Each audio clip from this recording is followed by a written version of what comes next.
반갑습니다. 송재준입니다. 시간이 가면 갈수록 윤석열 대통령의 탄핵 정국에서 많은 국민들이 진실이 무엇인지 알게 되는 것 같은데요. 우리가 사법부에 대해서 비판하는 것이 그냥 단순히 정치적인 목적을 가지고 비판하는 것이 아니다라고 제가 몇 번이나 강조를 드렸습니다. 특히나 이제 그 서울 서부지법에서 윤석열 대통령에 대해 가지고 체포영장 그리고 또 압수수색 영장 그리고 나아가 구속영장까지 발부한 거에 대해 가지고 일선 판사들 또한 마찬가지로 지적이 나오고 있다라고 이미 말씀을 드렸죠. 뭐 대표적으로 이제 그 판사분들 중에 뭐 성함까지도 말씀을 드리면 임병열 법원장도 그렇고요. 그리고 또 성금석 부장판사 같은 경우도 이례적으로 원래 이제 그 영장실질심사나 이렇게 이제 그 판사들 같은 경우는 독립적인 기구로 따로 이제 존중을 받는데 같은 이제 그 영장 뭐 판사에 대해 가지고 비판하는 경우는 없습니다. 아예 그냥 뭐 없다고 봐야 돼요. 공개적으로 비판하는 게 이례적으로. 그런데 임병열 법원장도 그렇고 성금석 부장판사도 지적을 했죠. 이유가 뭐였습니까?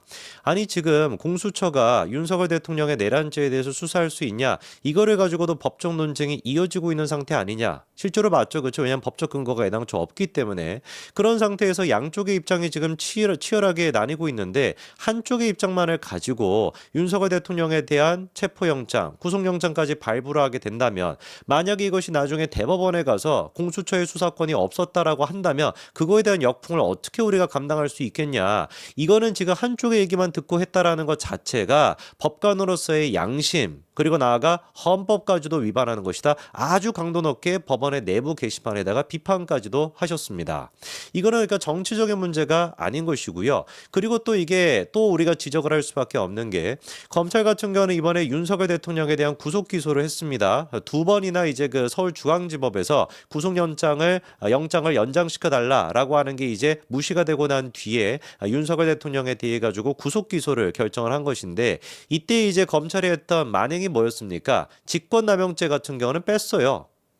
저는 이렇게 된다라고 한다면 원천적으로 윤석열 대통령에 대한 내란죄도 사실상 무효가 돼야 되는 거 아닌가라는 생각이 들고요. 이따가 또 말씀을 드릴 것 같은 경우는 내란죄가 무효가 된다라고 하는 게 탄핵 재판에서도 지금 마찬가지로 지적이 되고 있습니다. 그러니까 내란죄를 사실상 통해 가지고 계엄 선포에 대한 불법성을 주장을 해왔던 것이고, 내란죄를 통해 가지고 윤석열 대통령에 대한 탄핵, 내란죄를 통해 가지고 탄핵 심판에 지금 가 있고 형사 재판까지 시키겠다라는 것인데, 이 내란죄 자체가 지금 헌법재판소에서 흔들리고 있고 심지어 형사소송 과정에서도 검찰의 지금 내용을 통해 가지고 흔들리고 있다라는 거예요. 직권남용을 뺐다라고 하는 게 무슨 의미가 있냐라고 한다면, 직권남용죄가 있었기 때문에 사실상 그거를 바탕으로 직권남용과 내란죄가 직접적으로 연관성이 있습니다라고 검찰이 주장해 가지고 내란죄에 대해서 수사를 해왔던 거 아니었습니까? 그렇잖아요. 근데 그 직권남용을 빼버리겠다라고 한다면은 내란죄를 수사할 수 있는 근거가 뭐가 되냐 이겁니다. 공수처가 도대체 내란죄를 수사할 수 있는 근거가 완전히 지금 사라지는 거 아닙니까? 그럼 아까 말씀을 드렸던 임병은 지금 법원장도 그렇고 성금석 부장판사가 지적하는 것처럼 이게 나중에 대법원에 가게 된다면은 검찰의 구속 기소에서도 이 지금 직권남용에 빠져 있게 된다면은 100% 대법원이 어떤 결정을 내릴 수밖에 없다. 공수처는 그러면은 법적으로 수사할 수 있는 권한이 없었다라고 결정이 나올 수밖에 없어요. 그러면 공수처가 수사했던 내용 그리고 또 증언 이거를 바탕으로 검찰이 구속 기소한 거 아닙니까? 지들이 추가적으로 수사를 못했으니까. 이게 그러면 불법이 되게 된다면은 도대체 뭐를 근거로 윤석열 대통령에 대해 가지고 죄를 물을 수가 있겠냐고요. 만약에 이래 가지고 1심 재판이 혹여나 유죄가 나왔다라고 한다면은 이거 어떻게 감당을 할 겁니까? 애당초 공수처의 수사 자체가 불법이었다. 그러면 증거나 증언이나 모든 것들이 무효가 될 텐데 뭐를 근거로 해 가지고 1심 재판이 유죄를 내릴 수가 있게 되는 거겠냐고요. 만약에 1심이 나온 이후라고 한다면 이거 뒷감당을 어떻게 할 겁니까? 형사재판뿐만 아니라 지금 헌법재판소에서도 이 내란죄라는 것 자체가 근본적으로 흔들리고 있는 상태입니다. 뭐 여러분들께서 너무 잘 알고 계시겠습니다만, 검찰 같은 경우는 이번에 계엄에 대해 가지고 뭐라고 규정하고 있냐? 국헌문란을 목적으로 한 폭동, 이렇게 검찰은 보고 있습니다. 어이가 없죠, 그렇죠? 그래가지고 이거를 뒷받침할 수 있는 근거가 뭐냐? 윤석열 대통령이 요건을 갖추고 있지 않은 계엄을 선포했다라는 게 첫째고요. 두 번째 같은 경우는 군과 경찰을 갖다가 동원해가지고 국회의 기능을 마비시키려고 했다. 요 두 가지가 지금 핵심적인 내용입니다.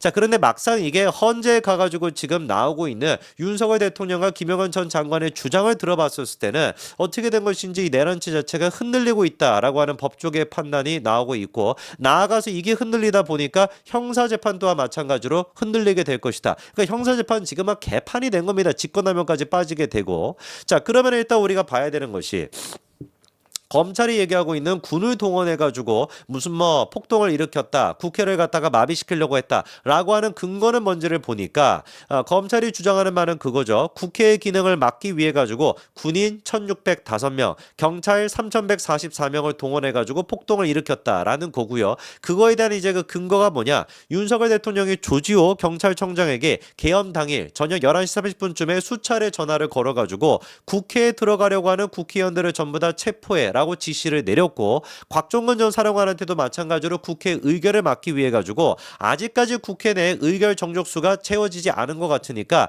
빨리 국회 안으로 들어가 가지고 안에 있는 사람들을 다 데리고 나와라고 지시를 했다. 요게 이제 두 가지가 지금 검찰의 주장입니다. 자, 그러면 이거를 뒷받침할 수 있는 객관적인 증거는 무엇이 있냐라고 한다면은 이른바 이제 비상입법기구라고 하는 쪽지가 있습니다. 이 쪽지가 이제 뭐냐? 비상입법기구가 뭐겠습니까? 원래 입법기관 같은 경우는 그 국회인 것인데 그 국회를 갖다가 마비시키고 비상으로 국회를 대체할 수 있는 다른 기구를 만들려고 했다라고 하는 내용이 적혀 있는 쪽지라는 것이고, 이 쪽지를 윤석열 대통령이 이제 최상목 권한대행한테 이제 전달해 줬다라고 하는 게 검찰의 지금 이제 주장인 것이거든요. 근데 이 문제에 대해 가지고 여러 가지 지금 뒷얘기가 나오고 있고, 그리고 또 객관적인 증거 두 번째로 검찰이 제시하고 있는 게 이른바 이제 포고령입니다. 국회 활동을 금지시키겠다라고 하는 그 포고령, 요 두 가지요. 쪽지와 포고령 두 가지가 객관적인 증거가 있는데, 그 부분에 대해 가지고 윤석열 대통령과 김영환 전 장관은 뭐라고 반박하고 있냐? 일단 비상계엄이라는 것 자체가 국헌문란의 목적이 없었다라는 게 전제고,